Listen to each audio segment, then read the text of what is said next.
Dr. Badar, I will like to put a question for the radial access complication.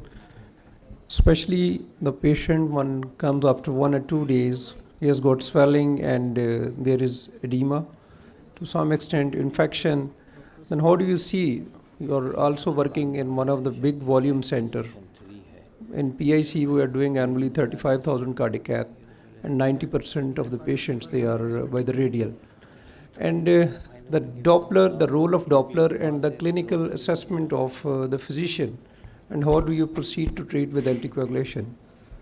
Well, actually, it all depends on the clinical condition, clinical evaluation. Most of the times, the radial, one point was highlighted by one of our, colleagues, that with more and more radial procedures, we are going good in radials. This is a fact. But believe me, the most of the procedures, most of the higher procedures, we are say higher interventional procedures are through femoral. What's happening is our fellows are becoming good and good in radials. It is a modernization, we can say, and they're somehow becoming weak in the femorals. But if we have to go for TAVI, we have to go for PTMC, we have to go for... Sorry for interruption. At least if I got a speaker right now, sure. Dr. Colonel will going to present a coronary perforation and how to recognize and how to prevent and management of the perforation. Thank you.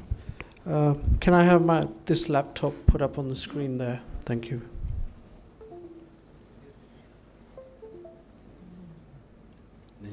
Yeah. Okay. Thank you very much.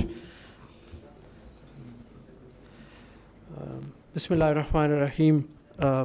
Rabbi shrah li sadri wa yassir li amri wahlul 'uqdatam min lisani yafqahu qawli. First of all, thank you to Professor Bashir Hanif and the team of Park Life for having me here today for this presentation. The first step in coronary perforation is, of course, the recognition that the perforation exists.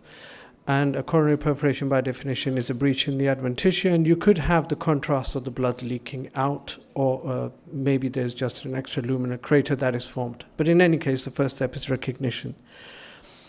And we've all had these moments, and we just want it to end at that point in time. Now, when do you suspect a coronary perforation? Whenever you have an extraluminal angiographic staining or frank extravasation in a complex PCI, usually in the case of a CTO PCI, when you've been using extensive hardware and suddenly you find that the patient is hypotensive with tachycardia or is complaining of chest pain. Now, there are 5 types of coronary perforations. We all know about this, and type 1 and type 2 are usually manageable and they don't need any significant management. But what we do need to remember is that they can progress very rapidly to a type 3 perforation, which can be potentially fatal. Type 3 and type 5 are the ones that you need to look out for. In terms of recognition, here you see a type 1 perforation on the left. There is just some staining there, some holdup of contrast, but there's no spillage into any of the cavities. On the right, there is a very small extravasating jet, and this is a type 3 perforation. You also see these large perforations, which are again type 3. I'm afraid that's a typo error.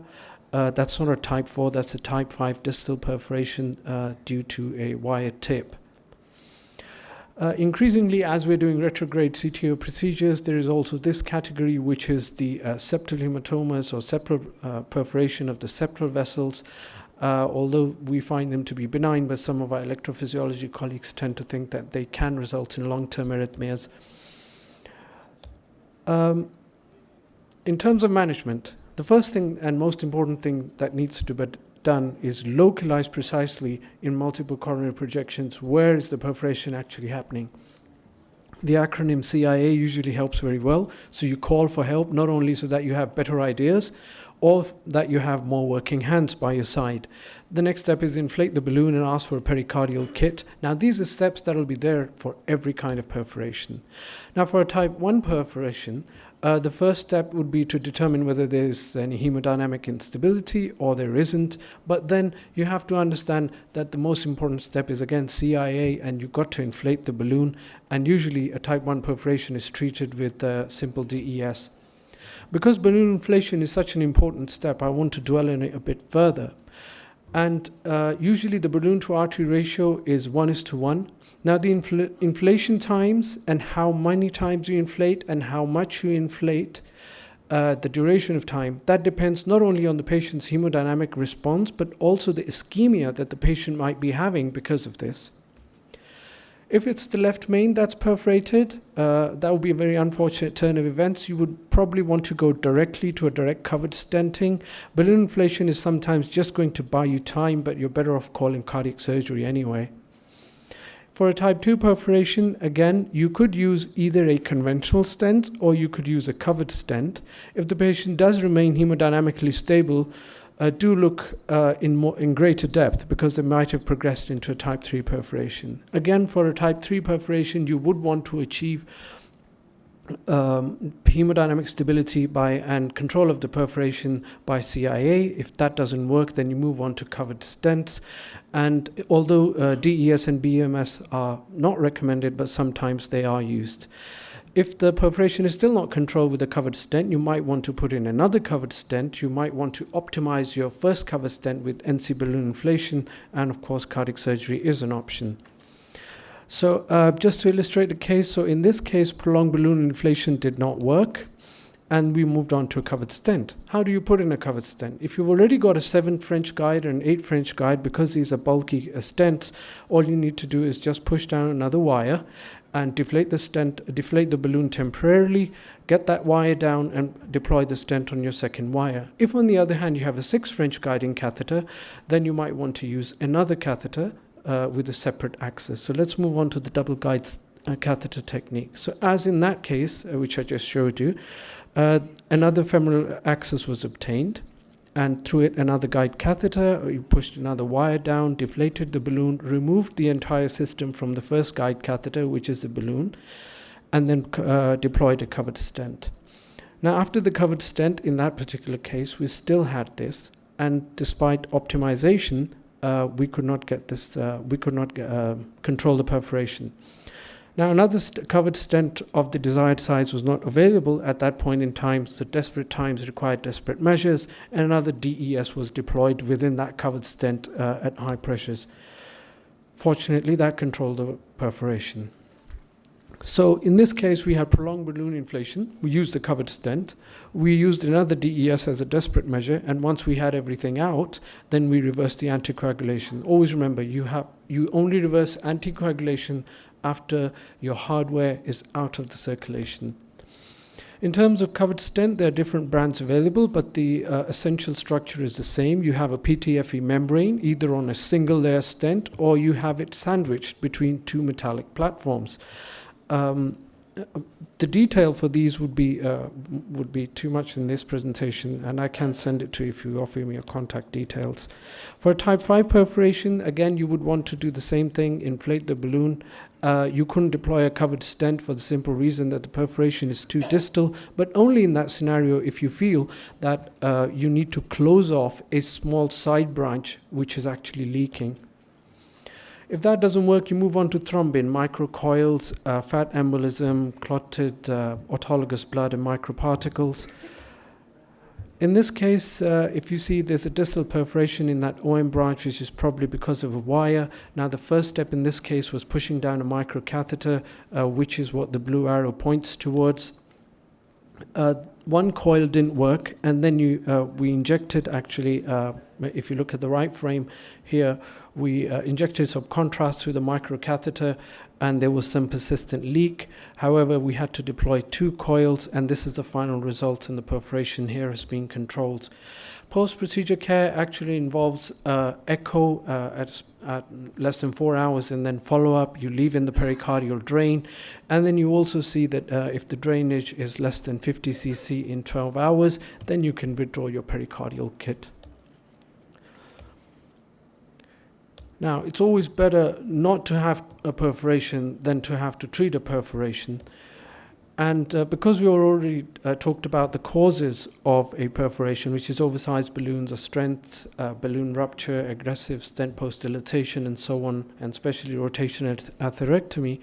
So once we know the causes and we know the patient factors, so it's just fair enough to work around them to avoid a perforation. So prevention would be maintaining the balloon to artery ratio, use of hydrophilic or penetrative guide wires only when it's absolutely necessary. And as a golden rule, if you can't visualize the distal lumen, refrain from putting in a stent until you're really sure from contralateral injections or with a microcatheter injection of contrast. This is just some work that we did a few years ago with General Azhar Mehmood from FIC. We published a series of cases with coronary perforations. It's in JCPSP if you want to have a look at it. Thank you very much. There's a lot of product information, etc., that I've collected and put together. So if you send me your email or you just send me a WhatsApp, I can share the OneDrive link with you, and you can all look through it. Thank you. So, any questions? Okay. Thank you, Dr. Sajjad Hussain. So as Dr. Sajjad says, the early detection of perforation, because perforation is a catastrophic complication in cath lab. If you detect earlier, you will manage properly. So my next speaker is Dr. Mehmood Hassan.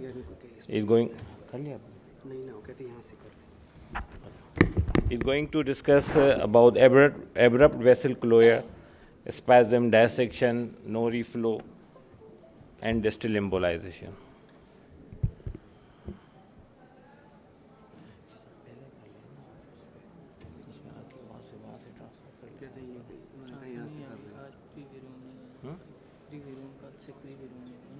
So I would like to ask comments from my panelists about the last discussion. I think it was very well, excellent presentation by Colonel Sajjad, and every cath lab should have this covered stent right now, because once patient perforate, usually what the data says, they don't survive after surgery or other thing, and this can be easily treated with this covered stents.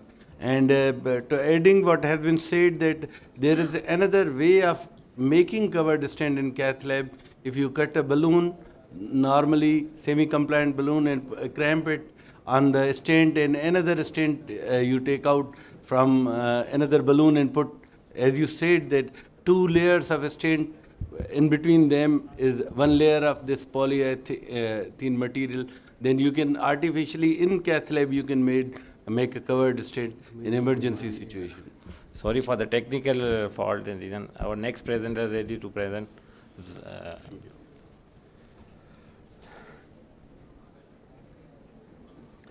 My topic is abrupt vessel closure. Actually, I have given my presentation to the audiovisual team, but they have lost, so I have to rush to room and bring it again over here. So it's a very interesting topic, and everybody in the cath lab, almost every person have faced this nightmare.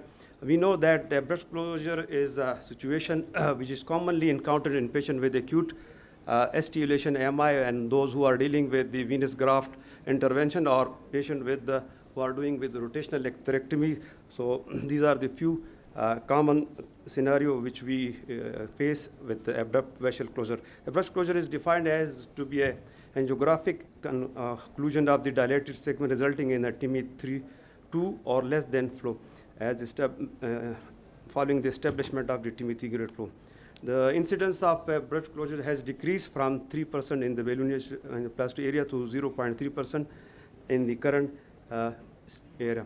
What are the different causes for this abrupt closure? These are the dissection, thrombus formation and embolization, no reflow phenomena, and vasoconstriction due to spasm, or distal embolization of the atherosclerotic plaque, microemboli into the distal bed, or microcirculation. There are some factors associated with the patient and some with the lesion. Among the patient-related factors, the patient who present with unstable angina, those who presented with the multivessel disease, female gender, and chronic linear failure are the patient-related factor for occurrence of the no reflow phenomena. Angiographic risk factor are there. For example, when there is proximal tortuosity and you are dealing with the PCI of that lesion, diffuse lesion, or there is pre-existing thrombus in that area, degenerative vein graft, or extremely angulated lesion. Abrupt closure usually result in acute ischemia that is manifests itself on the ECG as bradycardia, hypotension, ST elevation, chest pain, or sometime life-threatening ventricular arrhythmia. The aim is to stabilize and hemodynamically and relieve the ischemia. When you see a patient with the unstable hemodynamic status in case of abrupt blood vessel closure, so you can ask for the vasopressor or inotropes, and sometime when it is not relieving, you can go for intra-aortic balloon pump. When you see a patient with hypotension and in bradycardia, of course you have to bring the heart rate up with IV fluids or atropine or vasopressor agents. Arrhythmia can be dealt with antiarrhythmic drugs and with cardioversion. And the goal is to establish the antegrade flow, and it can be achieved sometime with the balloon dilatation down the line. Urgent stenting is required to stabilize the patient in case when there is a dissection. Sometimes you can use glycoprotein 2B3 inhibitor, and in useful case of when you see there is thrombus burden is there. Control of anticoagulation is very important, and you have to check your ACT after every 30 minutes to avoid overdosing or underdosing. Coronary spasm is another cause for the abrupt vessel closure, and sometimes when you are manipulating your hardwares in the coronary artery, that stimuli can lead to vasospasm, and in the targeted vessel, particularly in the PCI, when you are not careful with your guide and balloon and with your wire, then usually it is relieved by the intracoronary vasodilator agent sufficient to relieve this spasm.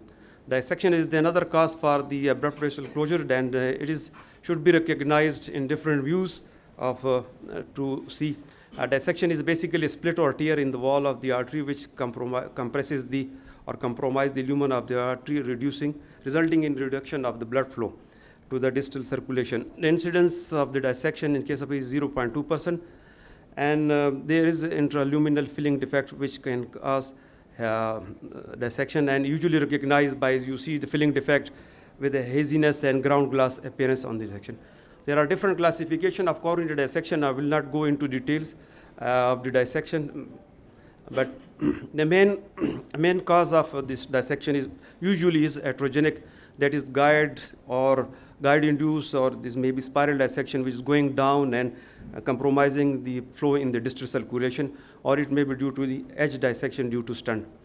Guide catheter dissection or dissection is less than 1%, and usually deep throating of the guide into the small vessel caliber vessels. Spiral dissection is another cause as a rare entity, or can be atherogenic or spontaneous. Forceful conduct injection into the unrecognized tissue plane when the catheter is wedged and you inject your contrast forcefully, so that can lead to the dissection and it can spiral down the line. Edge dissection is usually seen at the proximal or distal edge, and it usually produces a lumen created after initial disruption of the stent stud deployed at the high pressure. Small localized dissection can be managed conservatively if the TME flow is good. Stenting should be considered if tissue flap is apparent on IVUS or for any flow limitation. No reflow phenomena occurs when cardiac tissue fails to perfuse normally despite opening of the occluded vessel. The frequency of the no reflow phenomena from the literature is 5 to 60%, but usually the incidence is about 32%. No reflow is directly related to the increased incidence of developing of congestive cardiac failure, cardiogenic shock, and even death at the table. Mechanism of the reflow was recognized after 1980 when thrombolytic era came into, and initially it was experimental studies were done, and it was seen that if you occlude the proximal artery for about 40 minutes, and then you see on electron microscope, so nothing happens to the circulation. But after 40 minutes, if you increase your occlusion time, then you will recognize that there is no flow in the distal circulation. And on electron microscope, it was seen that there was the endothelial swelling with the bleph formation in the endothelium, and that protrude into the lumen, and edema formation, and that leads to occlusion of the microcirculation. So distal embolization of the thrombus and atherosclerotic material leads to decreased coronary flow. Endothelial injuries occur when that leads to ischemia, and reperfusion injury or endothelial dysfunction can occur.